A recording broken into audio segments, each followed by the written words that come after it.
கர்த்தருடைய பரிசுத்த நாமத்திற்கு மகிமை உண்டாவதாக. ஒன்று என்ற தலைப்பில் உங்களோடு பேசும்படி ஆசைப்படுகிறேன். மத்தேயு சுவிசேஷம் 6ஆம் அதிகாரம் 6ஆம் அதிகாரத்தில் 32 வாசிக்கிறேன். இவைகளெல்லாம் அஞ்ஞானிகள் நாடி தேடுகிறார்கள்.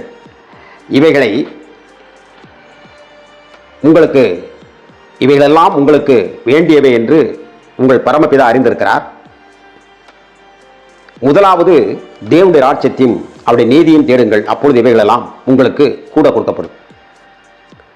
ஆக நாளைக்காக கவலைப்படாதிருங்கள். நாளை தினம் தன்னுடைய நாளுக்காக கவலைப்படும் அந்த நாளுக்கு அதினதின் பாடுகள் போதும். வேதத்தில் மிக முக்கியமான பகுதியை கர்த்தர் சொல்லி வருகிற காரியங்களில் நாம் கவனிக்க வேண்டியவை.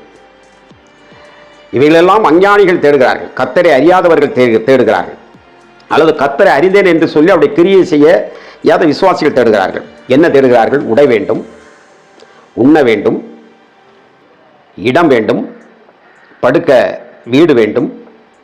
இவைகளெல்லாம் அஞ்ஞானிகள் தேடிக்கொண்டிருக்கிறார்கள். இவைகள் உங்களுக்கும் தேவை என்று கர்த்தர் அறிந்திருக்கிறார். ஆகவே நீங்கள் கவலைப்பட வேண்டாம் என்று சொல்கிறார். அப்போ இந்த உலகத்தில் சில பல நல்ல காரியங்கள் இருக்கின்றன, நல்லவர்கள் இருக்கிறார்கள், நல்ல காரியங்கள் நமக்கு தேவையானவர்கள் இருக்கின்றன. நல்ல பழம் வேண்டும், நல்ல இளநீ குடிக்க வேண்டும், தேங்காய் வேண்டும், மாங்காய் வேண்டும், மாம்பழம் வேண்டும், பலாப்பழம் வேண்டும். இவைகள்லாம் இச்சையினால் அல்ல, நமக்கு தேவை இருக்கிறபடினாலே. அரிசி வேண்டும், பருப்பு வேண்டும், காய்கறிகள் வேண்டும், ஏன் சில நேரங்களில் இறைச்சி கூட வேண்டும். இவைகளெல்லாம் இச்சைகளினால் அல்ல, தேவைகளினாலே இவைகள் வேண்டும் என்று என்று நாம் எண்ணுவதில் எந்த விதமான தவறும் அல்ல. ஆனால் இதற்காக நாம் கவலைப்பட்டுக் கொண்டு இருக்கக்கூடாது. ஆஹா, ஈஸ்வரர்கள்லாம் கறி எடுத்து சாப்பிடுவாங்களே, நான் என்ன செய்வேன், நான் ஏது செய்வேன், அப்படிலாம் நம்ம நினைக்கப்படாது.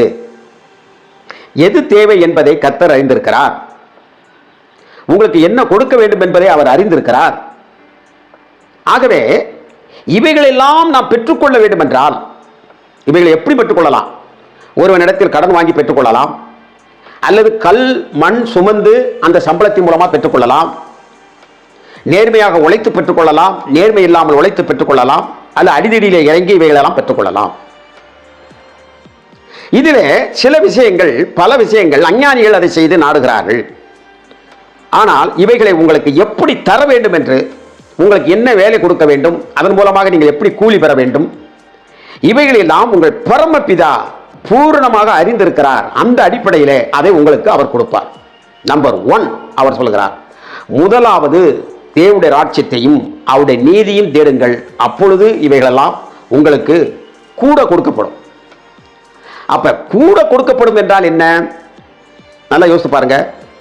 என்ன இன்னைக்கு சாப்பாடு பண்ணியிருக்கிறது பத்துமா அப்படின்னா கூடவே இருக்குங்க. அப்ப அதை சாப்பிடாம உபயோகப்படுத்தாத அளவிற்கு அல்லது மற்றவர்களுக்கு கொடுக்கக்கூடிய அளவிற்கு கூட கொடுக்கப்படும். எப்பொழுது? நம்பர் 1, நீங்கள் தேவனுடைய ராஜ்யத்தையும் அவருடைய நீதியையும் தேடும் பொழுது. இப்போ உங்களுக்கு புரியுதா? ஒரு மனுஷன் ஒரு காய்கறி கடைக்கு போகிறான். அப்போ காய்கறி கடைக்கு போகும்போது 1 கிலோ கத்தரிக்காய் வாங்குறான், 1/4 கிலோ தக்காளி பழம் வாங்குறான், 2 முருங்கைக்காய் வாங்குறான். வாங்கி இதுக்கு பணம் கொடுப்பான். நல்லா கவனமாக கேளுங்க. சில நேரங்களில் சொல்லுவான், கூட 2 கத்திரிக்காய் போடுங்க அப்படின்னு சொல்லி போடுவாங்க. இன்னொன்று நம்ம கேட்காதது, அதாவது கூட நமக்கு கொடுப்பாங்க. எது? கொத்தமல்லி, அடுத்து அந்த வாசனை உள்ள சில பொருட்கள் இருக்கிறது, கருவேப்பிலை இருக்கிறது, இவைகளெல்லாம் கூட கொடுப்பார்கள். 2 பச்சை மிளகாய் கொடுங்க அப்படின்னு கேட்பார்கள், அதையும் அள்ளி போடுவார்கள். அப்போ நம்ம எதை வாங்கியிருக்கிறோம்? முதலாவது கத்தரிக்காய் தக்காளி பழம் வாங்கணும், அது காசு கொடுத்து வாங்கணும். கூட 2 போடுப்பான்னா கொடுக்குறாங்க இல்லையா?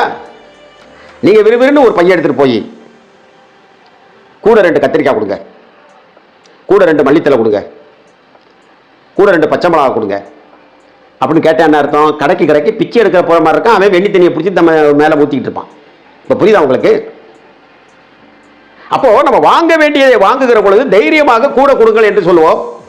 கூடையும் கொடுக்கப்படும், இன்னும் அதிகமாக கொடுக்கப்படும். அப்ப தேவ புத்திரர்கள், தேவனுடைய சீடர்கள், தேவனுடைய விசுவாசிகளாக இருக்கக்கூடியவர்கள், அவருடைய அடியார்கள், அவரை வெளிப்படுத்தக்கூடியவர்கள், இந்த உலகத்திலே அவர்கள் செய்ய வேண்டியது என்ன? முதலாவது அவர்கள் தேவனுடைய ராஜ்யத்தை தேட வேண்டும், அவருடைய நீதியும் தேட வேண்டும். அப்பொழுது இந்த அஞ்ஞானிகள் எல்லாம் உலக பிரகாரமாக கேட்டுக்கொண்டிருக்கிறார்களவா, அதில் சில நியாயமாக இருக்கிறது அல்லவா, அவைகளை தேவன் இந்த கொசுறு போல, இந்த கொத்தமல்லி போல, இந்த மல்லித்தலையை போல, இந்த பச்சை மிளகாயை போல, இந்த கருவேப்பிலை போல கூட கொடுப்பார். அப்போ நம்பர் ஒன்று என்னது? நம்ம வாங்க வேண்டியது, காசு கொடுத்து வாங்க வேண்டியது. ஆனால் அது கூட இல்லை, நமக்கு இலவசமாக அந்த நித்திய ஜீவனை கொடுத்துருக்காரு கர்த்தர். அதில் நம்முடைய இருதயத்தை செலுத்தணும். அப்படி செலுத்துகிற பொழுது இவையெல்லாம் நமக்கு கூட கொடுக்கப்படுகிறது. இப்போ இங்கே ஒரு முக்கியமான செய்தியை நான் சொல்கிறேன், பெரும்பாலும் கேட்டிருக்க மாட்டேன், ஆனால் நீங்கள் கேளுங்க. இந்த ஒரு வசனத்திலே முதலாவது தேவனுடைய ராஜ்யத்தையும் அவருடைய நீதியையும் தேடுங்கள், அப்பொழுது இவையெல்லாம் உங்களுக்கு கூட கொடுக்கப்படும் என்பதிலே பிசாசு நம்மளை வஞ்சிப்பான். ரெண்டு மனதை உருவாக்கலாம், ரெண்டா உடைச்சுவான் நம்மளை. இந்த இடத்துல நீங்க நல்லா பாருங்க, சபையில் இங்கே வரக்கூடியவங்களெல்லாம் நீங்கள் கையை ஒழித்து கேளுங்க. முதலாவது தேவனுடைய ராஜ்யத்தை தேடுவார்கள். எல்லாரும் பரலோக ராஜ்யத்துக்கு போகணும், அல்ல பரலோக ராஜ்யம் வரணும், பரலோக ராஜ்யத்துக்கு போகணும், அல்ல பரலோக ராஜ்யம் வரணும். யாராவது பரலோக ராஜ்யம் வேண்டாம்னு சொல்லுவோமா? நம்பர் ஒன்றில் தான் அதை வச்சிருக்கோம் பரலோக ராஜ்யத்தை. நான் சொல்றது இந்த உலக இச்சைகள் இப்படிப்பட்ட காரியங்களை விட்டு விலகினவர்களுக்காக சொல்லுகிறேன். முதல்ல பரலோக ராஜ்யத்தை வச்சிருக்கோம், அதை நம்ம தேடத்தானே செய்கிறோம், அது வேணும்ன்றது தானே ஆசைப்படுகிறோம். அப்படியானால் அதற்கு பிறகு ஒன்று இருக்கிறது பாருங்க, இதை நான் செய்தானா, அவருடைய நீதியையும் தேடுங்கள். இப்போ புரியுதா உங்களுக்கு? பரலோக ராஜ்யத்தை பூலோகத்திற்குள் வரவழைத்து அதற்குள் இருந்து நாம் ஆராதனை செய்து மகிமைப்படுத்தி மற்றவர்கள் மத்தியிலே செழிப்புள்ளவர்களாக மகிழ்ச்சி உள்ளவர்களாக வாழ வேண்டும் என்றால் அதற்கு தேவ நீதி தேவை. உங்களை என்னையும் தேவன் ரட்சிப்பதற்காக தேவ நீதியை நிறைவேற்றி இருக்கிறார் சிலுவையிலே. சும்மா உங்களை என்னையும் வாங்கல, ஏதோ ஊராம் பெத்து போட்ட பிள்ளை சொல்லி தவிட்டுக்கு வாங்கிடல. உங்களை என்னை மீட்பதற்காக, அடிமைத்தனத்தின் நுகத்திலிருந்து நுரித்து எடுப்பதற்காக, விலையை கூறம் கெடுத்து வாங்குவதற்காக, தேவ நீதியை நிறைவேற்றுவதற்கு அவர் கல்வாரி சிலுவையில தன்னை பலியாக ஒப்பு கொடுத்து அந்த பலியினாலே நம்ம வாங்கியிருக்கிறார். இந்த நீதியை நாம் தேடணுமா இல்லையா? நீ சிலுவையில் அறையப்பட வேண்டாயா? நீதி நிமித்தம் துன்பப்படுகிறவர்கள் பாக்கியவான்கள், அவர்தான் நீதிமான்கள். இந்த தேவனுடைய ராஜ்யத்தை இந்த உலகத்திற்குள்ளே கொண்டு வருவதற்கு நான் காரணமாக இருக்கிற பொழுது பல பேர்கள் என்னை நிந்திப்பார்கள், அவமானப்படுத்துவார்கள். அவர்கள் என்னை பல வகைகளிலும் என்னை கேவலப்படுத்துவார்கள். உடனே நான் என் மாம்சத்தில் ஊர்வலம், எனக்கு இருக்கிற பாருங்கள், கிறிஸ்தவ சேனை ஐக்கியம் இருக்கிறது, பரலோகத்தின் சேனை எழும்பி வருகிறார்கள், ஒரு பந்தல போடு, ஒரு மோர் தொட்டிய வையே, இந்த படை போதுமா, இன்னும் படை வேணுமா வேணுமா வேணுமா அப்படின்னு நீ தாக்கிக்கிட்டு போன அப்படின்னா தேவ நீதியை நீ தேடலை. நீ என்ன நினைப்ப? இந்த உலக பிரகாரமான நீதியை உன் மனசில் நினைக்கிற. ஏன்னா சும்மா இருந்தவன் அடிக்கிறான், அவனை நான் அடிக்காம எப்படி விடுவேன்? நான் சும்மா இருந்தவன் அடிக்கிறான், அவன் அடிக்காம விடுவானா? ஒரு பஸ்ஸில் போகும்போது கூட முக்கா சீட்டில் உட்காந்துக்கிட்டே காய்ச்சிட்டு கூட கொடுக்க மாட்டேங்க, அவன் எப்படி கத்தரை உன்மூலமாக உன் முகத்தில் பார்த்து அறிந்து கொள்ள முடியும்? நல்லா யோசனை பண்ணி பாருங்க. ஒரு அழுக்குங்களுக்குமா ஒருத்த வர்றான், தலையை செய்வாம அவனுடைய சூழல் அப்படி வாரான் அப்படின்னா அவனை கடைசி பந்தியில் வைக்கிற, கடைசி கீழே உட்கார சொல்லிடுற, சர்ச்சில் கூட செய்கிற, மேனாமினிக்கைகளுக்கு முதலிடம் கொடுக்குற, பேண்டு ஓட்டவெல்லாம் சேர்ல உட்கார, வேட்டி கட்டினவெல்லாம் கீழே உட்காருன்னு சொன்ன கதையால் இருக்கு. அப்படியானால் தெய்வீக நீதியை நீ எப்படி கடைப்பிடித்திருக்கிறாய், அது உன் வாழ்க்கையிலே செயல்படுகிறதா என்பதை நீ ஆராய்ந்திருக்கிறாயா? ஆண்டவர் ஞானஸ்தானம் எடுக்கிறவர்கள் இப்படியெல்லாம் தேவ நீதியை நிறைவேற்ற வேண்டும் என்று சொல்கிறார். தேவ நீதி நம்முடைய அக்கிரம எண்ணங்கள், நான் அக்கிரம சில நேரங்களில் பார்த்தீங்கன்னா எனக்கு சமமாக இருக்கிறானே அதை ஏற்றுக்கொள்ள முடியாது. நான் யாரு, என் வயசு என்ன, என் குலம் என்ன, கோத்திரம் என்ன, அப்படி என்ற எண்ணம் உனக்குள் வரும் என்றால் நான் சொல்லுகிறேன், பரலோக ராஜ்யத்தை நீ 14 தடவை காவடி எடுத்து ஆடினாலும் கூட உனக்கு அது கிடைக்காது. ஏனென்றால் நீ தேவ நீதியை தேடவில்லை. பசித்தவனுக்கும் ஆகாரத்தை கொடுக்காமல், பகிர்ந்து கொடுக்காமல் நான் உவாசம் என்று அழுகிறேன் என்று சொன்னால் நீ தேவ நீதியை நிறைவேற்றுகிறவன் கிடையாது. நீ பரலோக ராஜ்யத்தை மட்டும் வாஞ்சிக்கிறாய். நீ தேவ நீதியை நிறைவேற்றாதவன். ஆகவே இந்த இரண்டும் ஒன்றிணைந்தால் தான் தேவ நீதியும் பரலோக ராஜ்யமும் ஒன்றாக நாம் இணைத்து நம்முடைய வாழ்க்கையிலே உட்படுத்துகின்ற பொழுதுதான் இந்த உலகத்தில் யாரிடத்திலும் கையேந்தாமல் கர்த்தர் நமக்கு அதினதின் காலத்தில் அதினதினே செம்மையாக நமக்கு கொடுப்பார் கூடையும் கொடுத்து கொண்டே இருப்பார். அந்த விசுவாசமும் அந்த நம்பிக்கையும் நமக்குள் பிறக்கின்ற போது ஒரு வெளிச்சம் உதித்துக் கொண்டே இருக்கும். யோசேப்பை தூக்கி சிறைச்சாலையிலே போட்டு வைத்திருந்தார்கள் 10 ஆண்டு காலங்கள். ஆனால் அவனு உலகத்திற்கெல்லாம் பெரிய ஞானிகளுக்கெல்லாம் இருட்டா இருந்தது. இந்த இருட்டறையில் இருந்த யோசேப்புக்கு வெளிச்சமாக இருந்தது. ஆகவே அவன் இந்த வெளிச்சத்தை படி ஒரு நாள் உலகத்திற்கு அவன் உலகம் முழுவதுக்குமே ஜீவரட்சணம் செய்கின்ற ஒரு பிரதம அமைச்சராக மாறினான். காரணம், தேவ நீதியை அவன் நிறைவேற்றிக் கொண்டே இருந்தான். தன் கனவை வாஞ்சித்தான். தனக்கு சொல்லப்பட்ட கனவுப்படி நடக்க வேண்டும் என்று வாஞ்சித்தான். இல்லை என்றல்ல, அது பரலோக ராஜ்யம் என்று வைத்துக் கொள்ளுங்களுடைய கனவு. ஆனால் தேவனுடைய நீதி என்பது அவன் புடமிடப்படுகிற பொழுது அதை எந்த ஒரு சூழ்நிலை வன்மையாக எதுக்காமல் நீதி நியாயத்தோடு அவன் நடந்து கொண்ட காரணத்தினாலே உலகத்திற்கு ஒரு நாள் இருட்டியது. அந்த இருட்டு எப்படி போகும் என்று யோசேப்புக்குள் இருந்து பீரிட்டு பாய்ந்தது. வெளிச்சம் பிரகாசித்தது. இந்த உலகத்தில் இருக்கக்கூடிய மக்கள் எல்லாம் ஜீவராட்சியம் செய்யப்பட்டார்கள். கிறிஸ்து பிறந்து வருகிற கோத்திரத்தின் குலத்தையும் பாதுகாக்கக்கூடிய ஒரு மகிமை உள்ள ஒரு மனிதனாக அவன் மாறினான். ஆகவே பிரியமானவர்களே, தானியேலை கொண்டு செல்கிறார்கள். ஒரு பயங்கரமான ஒரு அரக்கனாகிய ராஜா.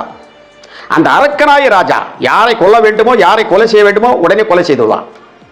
இந்த யூதாவினுடைய ராஜாவினுடைய பையன்கள் 2 பேர் கண்ணை அவனுக்கு முன்னாலே குத்தினான். அப்படி ஒரு முரட்டுத்தனமானவன். உலக சாம்ராஜ்யத்தினுடைய தலைவனாக இருந்த பாபிலோனிய சாம்ராஜ்யத்தை நியமித்தவன், பாபிலோனிய துங்கு தோட்டத்தை அமைத்தவன். அவ்வளவு பிரமாண்டமான மனிதனை, ஈவிரக்கமே இல்லாத மனிதனை, தன்னுடைய தாய் நாடு வேண்டும் ஆண்டவரே, என்னுடைய நாடு வேண்டும், எருசலேம் வேண்டும் என்று அவன் வாஞ்சித்திருக்கலாம். ஆனால் தேவ நீதி அவன் நிறைவேற்றிக் கொண்டிருந்தான். எல்லா சூழ்நிலையும் அவனுக்கு ஏற்பட்டது. சாப்பாட்டின் மூலமாக சோதனை ஏற்பட்டது. அதிலே அவன் தேவ நீதியை இழக்கவில்லை. கறி சாப்பிடுவேன் என்பது மாத்திரம் அதுக்காக அல்ல. அந்த கறி விக்கிரகத்துக்கு வெட்டப்பட்டு அது பன்றிக்கறியோ, என்ன கறியோ, நாய்க்கறியோ, பூனைக்கறியோ, பிசாசு கறியோ, இப்படிப்பட்ட உணவினால் என்னை நான் கெடுத்துக் கொள்ள மாட்டேன், என் தேவன் பெரியவர் என்று அந்த நீதியிலே அவன் உறுதியாக நின்றான். அதன் பின்பு அடுத்து ஒரு ராஜா, 2-3 ராஜாக்கள் பின்பு தரியு ராஜா வருகிறார். நான் இன்னொன்று சொல்ல விரும்புகிறேன்.